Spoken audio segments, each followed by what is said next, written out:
Wejangan Syekh Nurjati kepada Syarif Hidayatullah dan para wali. Di-subscribe dulu, agar selalu menyimak sejarah Nusantara berikutnya. Terima kasih. Assalamualaikum warahmatullahi wabarakatuh. Setelah berkelana menemui para wali di Jawa, Syarif Hidayatullah pada tahun 1475. Ada naskah yang menyebutkan tahun 1470, mendarat di Amprenjati dan menemui uaknya atau pamannya Pangeran Wolang Sungsang, yang pada saat itu menjadi Ku Cirebon. Uaknya sangat gembira atas kedatangan keponakannya tersebut dan mendukung niatnya. Tetapi sebelumnya Pangeran Wolang Sungsang memberi nasihat agar sebelum melakukan syiar Islam, terlebih dahulu menemui Ki Guru, yakni Syekh Nurjati di Gunung Jati, Syarif Hidayatullah, agar meminta nasihat dan petunjuknya, bagaimana dan apa yang harus dilakukannya. Akhirnya, mereka berdua berangkat menuju Gunung Jati, menemui Syekh Nurjati selama 3 hari 3 malam. Di tempat Syekh Nurjati mereka menerima wejangan-wejangan yang berharga. Antara lain, Syekh Nurjati berkata, "Ketahuilah bahwa nanti di zaman akhir, banyak orang yang terkena penyakit. Tiada seorang pun yang dapat mengobati penyakit itu, kecuali dirinya sendiri. Karena penyakit itu terjadi akibat perbuatannya sendiri. Ia sembuh dari penyakit itu, kalau ia melepaskan perbuatannya itu.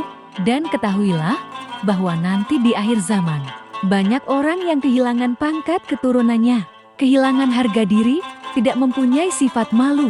Karena dalam cara mereka mencari penghidupan sehari-hari tidak baik dan kurang berhati-hati.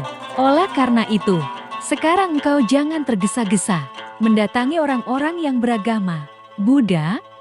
Baiklah engkau sekarang menemui Sunan Ampel di Surabaya terlebih dahulu dan mintalah fatwa dan petunjuk dari beliau. Untuk bekal usahamu itu, ikutilah petunjuk beliau. Karena pada saat ini di tanah Jawa baru ada 2 orang tokoh dalam soal keislaman, ialah Sunan Ampel di Surabaya dan Syekh Kuro di Karawang. Mereka berdua masing-masing menghadapi Ratu Buddha, yakni Pajajaran, Siliwangi, dan Majapahit.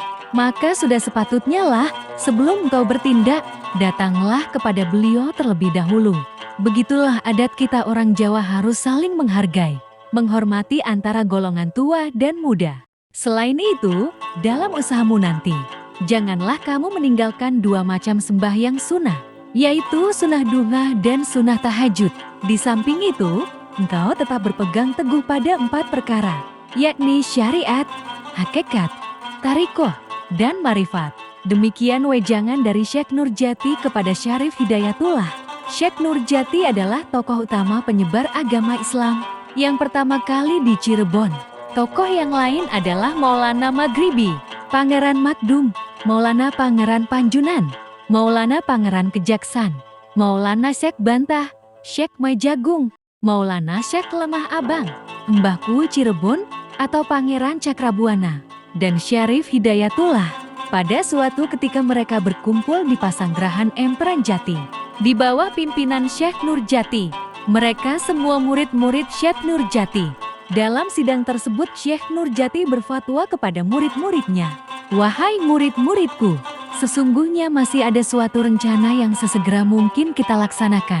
Ialah mewujudkan atau membentuk masyarakat Islamiyah. Bagaimanakah pendapat para murid semuanya? Dan bagaimana pula caranya kita membentuk masyarakat Islamiyah itu?" Para murid dalam anggota sidang mufakat atas rencana baik tersebut.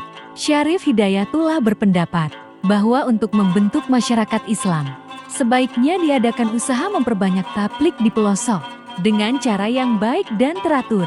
Pendapat ini mendapat dukungan penuh dari anggota sidang dan disepakati segera dilaksanakan.